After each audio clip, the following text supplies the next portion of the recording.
Some metal ions will color a flame. This is used in flame photometry to measure trace concentrations, usually in water. Many flame photometers are quite simple instruments, and they must always be calibrated against standard solutions. The photometer's relatively cool flame is suitable for the excitation of elements from groups 1, 2, and the lanthanides. Air and gas lines are attached to the back of the instrument. In this case, the air is supplied by a small pump. The gas supply passes through a secondary regulator valve before entering the instrument. Here, the valve is painted red. Before making any readings, unlock the air valve and adjust the air pressure to the value recommended in the instrument manual.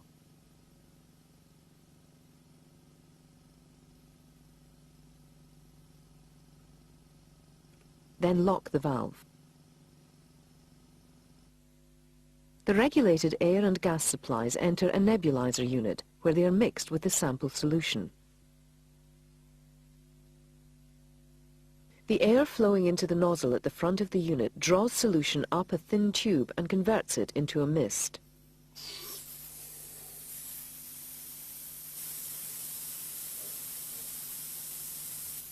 This then enters the nebulizer where it mixes with the gas.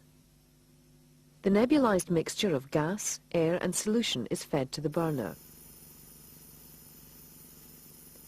Excess liquid from the nebulizer passes into a standpipe which stops air and fuel escaping but allows excess liquid to run to waste. Check regularly that the runoff system is functioning correctly. If it is not, the instrument will not give reliable readings.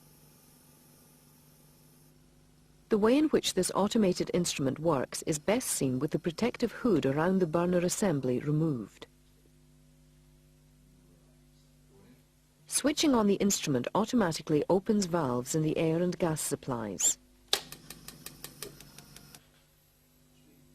And this instrument automatically ignites the fuel-air mixture.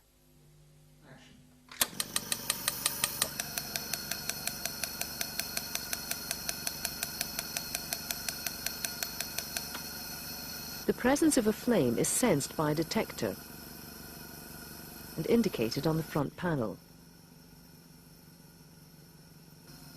If ever the flame is extinguished during operation, a signal from the detector shuts off the gas supply. When using older instruments without these safety features, take great care to follow the operating instructions exactly, since there may be a risk of forming explosive gas-air mixtures.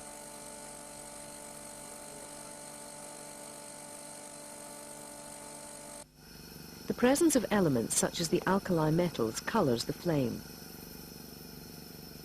This is the color produced by potassium, and this that of sodium. The light from the flame passes through a window to a photodetector which covers the opening and is normally hidden inside the hood. This instrument is set up to measure calcium, potassium or sodium. Movement of the bar moves different filters in front of the detector. Each of these only lets light of a wavelength specific to the element in question to reach the detector. The rate at which the instrument draws up liquid, the aspiration rate, should be checked using a blank solution, in this case water, at the beginning of a run. This is easily done by drawing the solution from a graduated vessel. A rate of 1 cubic centimeter in about 10 seconds is satisfactory. If the instrument doesn't aspirate, or aspirates very slowly, the nozzle may need cleaning. This can be done by removing the nozzle, taking off the delivery tube, and passing a fine wire through the nozzle.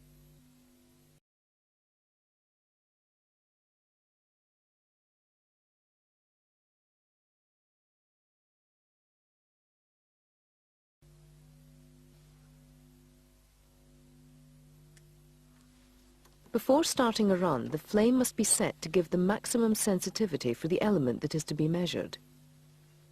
Ensure that the fuel control is well open.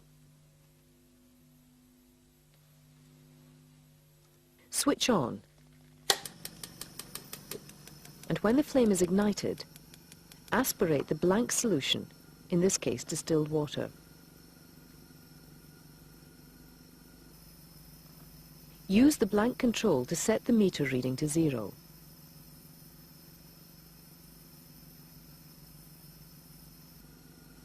Then replace the blank solution by a dilute solution of the element to be measured, in this case sodium. Check that the correct filter is in place. Then reduce the flow of fuel until the meter reading is at a maximum.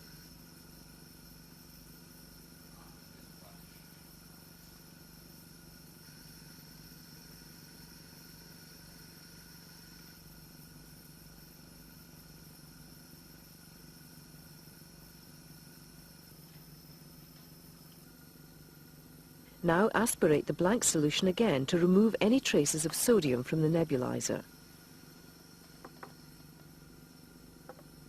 When the meter reading returns to 0, the instrument is ready to be calibrated against standard solutions. A range of standard solutions should have been made up in advance. The concentrations should be chosen so that the likely concentration of the unknown sample lies in the middle of the range. Start with the most concentrated standard solution.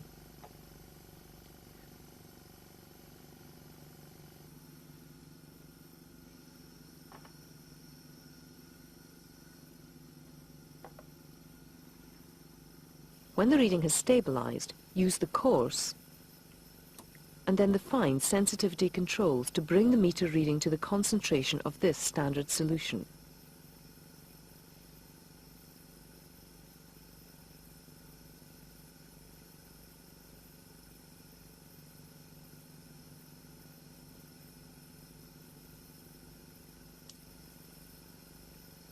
Once this is done, the settings of the instrument should not be altered until the analysis is completed.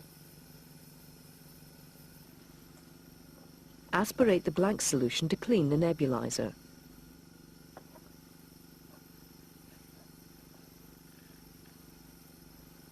Then aspirate the next standard solution.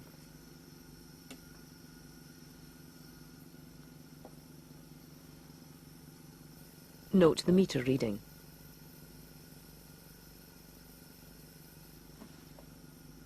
Remove the standard solution and aspirate the blank solution again. Continue with this procedure until readings have been recorded for all the standard solutions.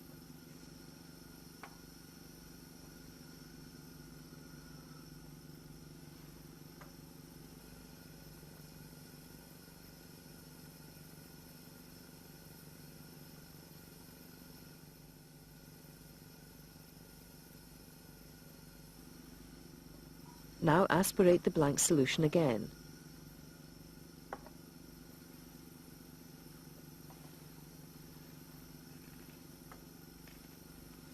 Then aspirate the unknown sample.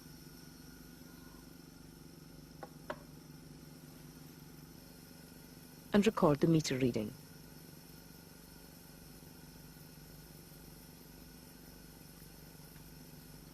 Finally, aspirate distilled water for a couple of minutes to thoroughly clean out the nebulizer.